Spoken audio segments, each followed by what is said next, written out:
Olá pessoal, aqui é o Joaquim dando continuidade ao nosso estudo sobre os nomes de Deus durante essa fase de crise, dessa pandemia pela qual a gente está passando, né?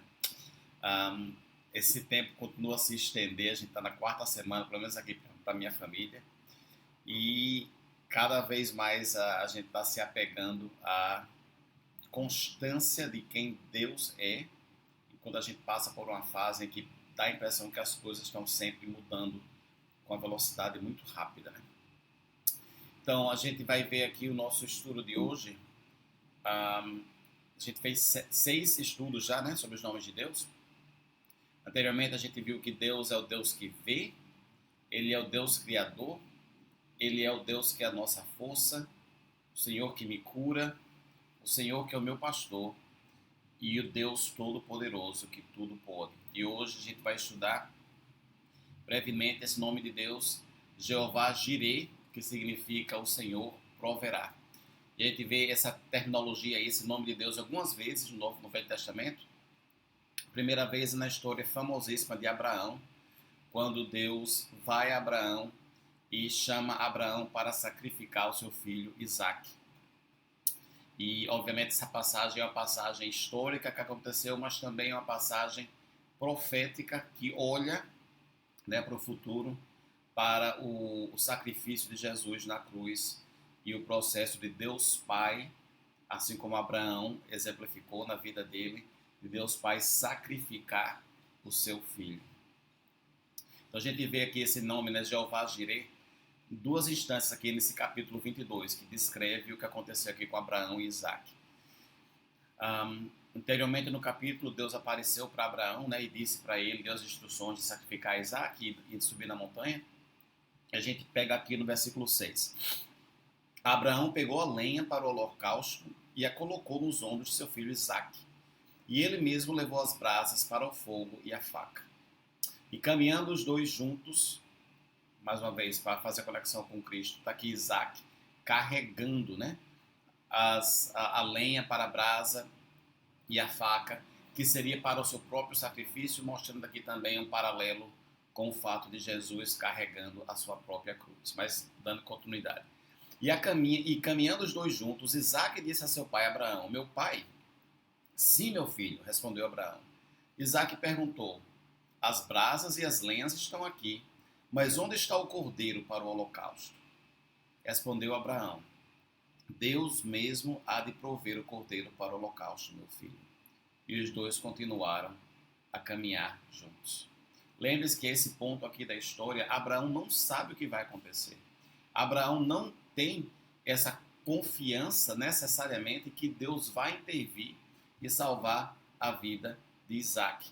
Ou que faça isso, que ele tivesse que sacrificar Isaque, Abraão não sabe como é que Deus vai resolver o dilema da continuidade da promessa se Isaque não estiver lá, mas ele tem a confiança de que mesmo na falta de entendimento dele, Deus vai prover aquilo que é necessário. E a gente vê em segunda instância, né, depois do anjo do Senhor intervir e parar o sacrifício, posteriormente, no versículo 14, Abraão volta a esse tema e diz: Abraão deu àquele lugar, o monte onde eles estavam, o nome de o Senhor proverá. Por isso até hoje se diz, no monte do Senhor se proverá. Então a gente vê aqui uma das nossas dificuldades, né, que Abraão não teve. Abraão acreditava em Deus como Deus que vai prover antes de ver a providência de Deus. Na incerteza, na fase do sacrifício. E a nossa tendência, vou falar por mim mesmo, a minha tendência é de declarar Deus como Deus que provê quando essa provisão divina já está nas minhas mãos. Aí é fácil. Quando eu ganho aquele emprego, quando eu pego o teste aqui do coronavírus e diz que eu estou saudável, quando tudo vai da maneira que eu acho que deva ir, como eu quero que as coisas vão, aí eu declaro, Deus é o Deus que provê. Isso é fácil, isso não requer fé. Abraão acreditava que Deus é o Deus que iria prover antes de ver essa providência divina. Nossa tendência, para ler aqui o slide, é de querer experimentar Deus como Deus que provê bênçãos em nossas vidas, depois da gente já ter providência em nossas mãos. Mas Abraão vivenciou esse Deus como Deus que provê antes da provisão ser feita. Isso leva a um outro ponto que eu queria ressaltar, essa distinção, né? Que Deus sempre, sempre, sempre provê o que eu preciso. Deus, às vezes, provê o que eu quero. E as duas coisas não estão sempre alinhadas. Está aí o meu problema. Eu nem sempre quero o que eu preciso. Eu sempre quero o que eu quero. Mas Deus sempre nos dá o que eu preciso. Não necessariamente o que eu quero. E Abraão nos dá aqui um exemplo de como a gente deve responder a esse Deus. No começo do capítulo 22, passando algum tempo, Deus pôs Abraão à prova, dizendo-lhe, Abraão. E Abraão respondeu, eis-me aqui. Depois, no versículo 7, nessa vez é entre Abraão e Isaac. Isaac disse ao seu pai, meu pai. E Abraão respondeu, sim, meu filho. No hebraico, é a mesma coisa. Eis-me aqui, meu filho. Respondeu Abraão.